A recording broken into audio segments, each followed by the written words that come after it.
Guerras de identidad, el camino a la libertad. Sección 3.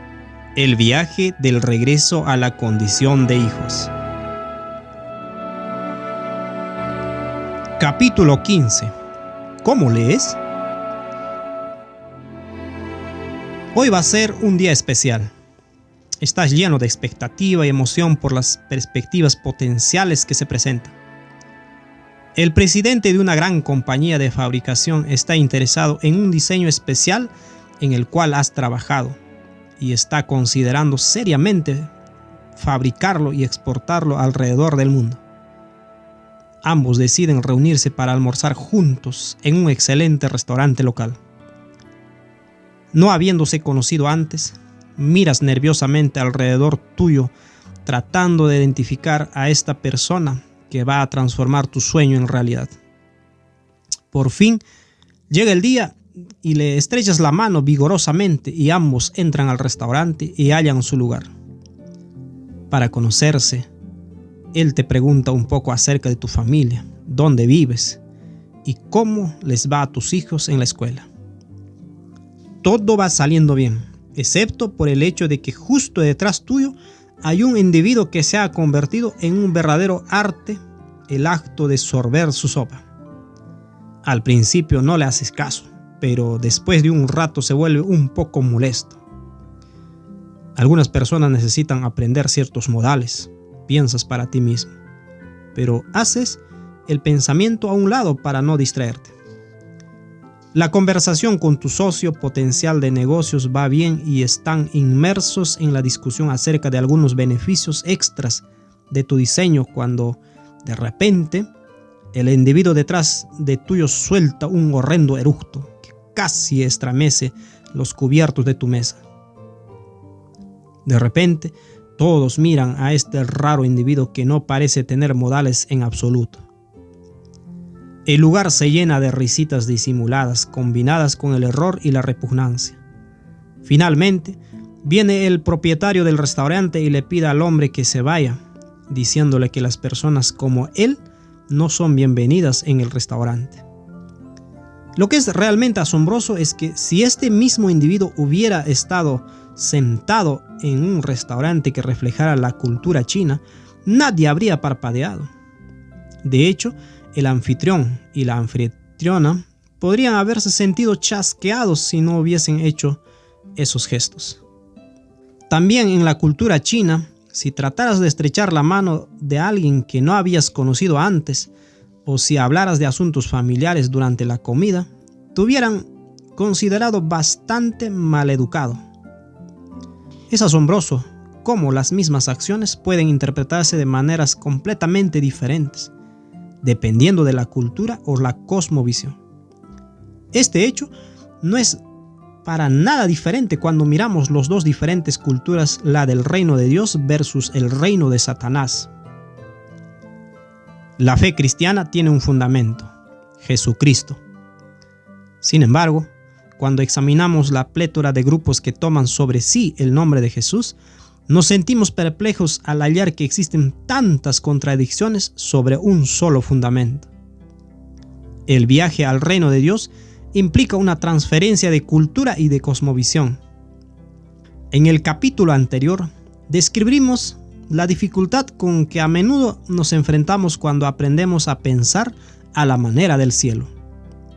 Las mayores dificultades del andar cristiano giran sobre cómo nos acercamos a la palabra de Dios, la Biblia. Hemos salido del mundo, el cual nos ha educado a enfocarnos en logros y posesiones, pero al entrar en el reino de Dios, es absolutamente vital que dejemos de lado nuestras opiniones y permitamos que el Espíritu de Dios nos enseñe cómo leer la palabra de Dios. Tristemente, esto no es lo que ha sucedido.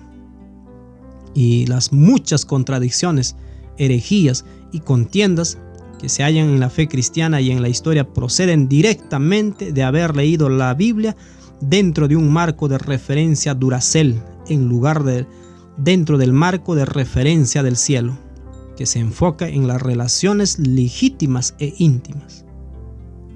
Jesús plantea este punto en su discusión con un doctor de la ley en Lucas capítulo 10.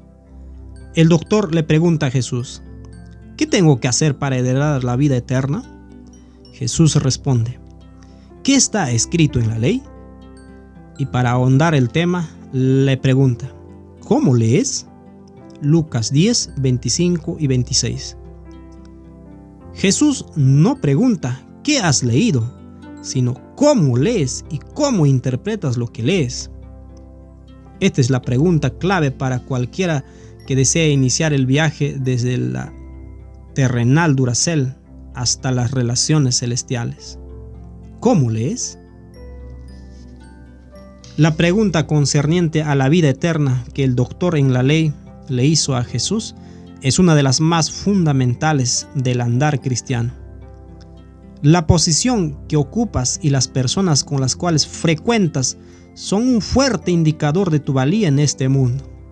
Por el contrario, en el reino de los cielos toda persona es un hijo de Dios y digno de respeto y dignidad.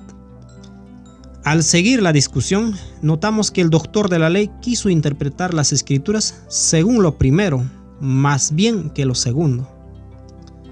Él respondió a Jesús correctamente diciendo: amarás al Señor tu Dios con todo tu corazón, con toda tu alma, con todas tus fuerzas y con toda tu mente, y a tu prójimo como a ti mismo. Lucas 10, 27. Jesús dijo: en efecto, exacto, haz esto y vivirás. Pero el doctor en la ley, dándose cuenta de la plena implicancia de esto, buscó torcer el significado al preguntar: ¿quién es mi prójimo?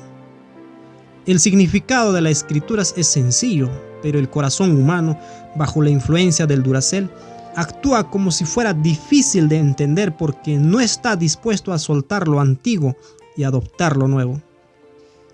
Aquí yace la razón por la cual tantos cristianos apagados creen en el reino de Cristo, pero viven de acuerdo con el reino de Satanás, y el resultado es confusión, frustración y maldad. La fe cristiana entera está confundida con el problema de la salvación, porque la Biblia enseña claramente que un cristiano, con el poder que le da la gracia, vivirá en armonía con los 10 mandamientos.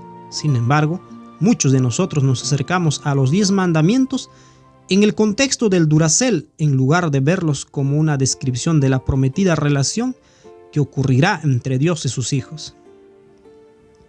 A la inversa, y más comúnmente, tenemos una multitud entera que ve la imposibilidad de cumplir con los requisitos de la ley, pero antes que entrar en una relación de fe, declara que es imposible cumplir los 10 mandamientos y por lo tanto jamás disfrutará de la libertad en Cristo. Ya sea que busquemos cumplir o no cumplir, el problema todavía sigue siendo el desempeño antes que la relación. Ninguno de estos grupos entrará en el reino de los cielos a menos que acepten los 10 mandamientos dentro del contexto de una fe basada en una relación con aquel que murió por nosotros. Para el grupo de cristianos que adopta la posición antidesempeño y cree que es imposible la victoria en el andar cristiano, pronto se descubre que el Dios al cual sirve también es incapaz de cumplir.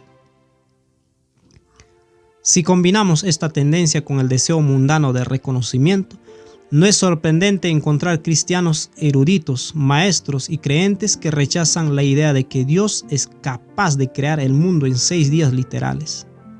De la misma manera que el doctor en la ley responde que hay que amar al prójimo, pero luego pregunta: ¿quién es mi prójimo?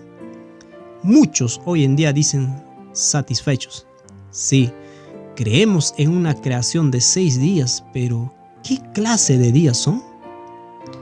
La impiedad siempre trata de hallar una manera de torcer la escritura para ajustarla a sí misma. Busca creer en Cristo y a la vez vivir de acuerdo con el mundo. Los demonios también creen en Cristo y viven de acuerdo con este mundo.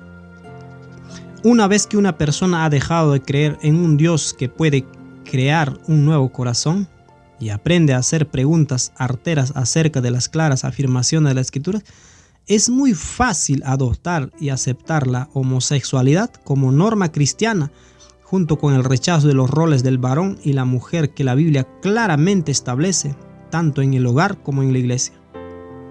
Este concepto es extraño al reino de los cielos. La valía es siempre por relación, no por posición. Podríamos enumerar enseñanzas tras enseñanzas en la Biblia que ha sido torcida y dada vuelta para adaptarla a los principios del poder, posesión y desempeño.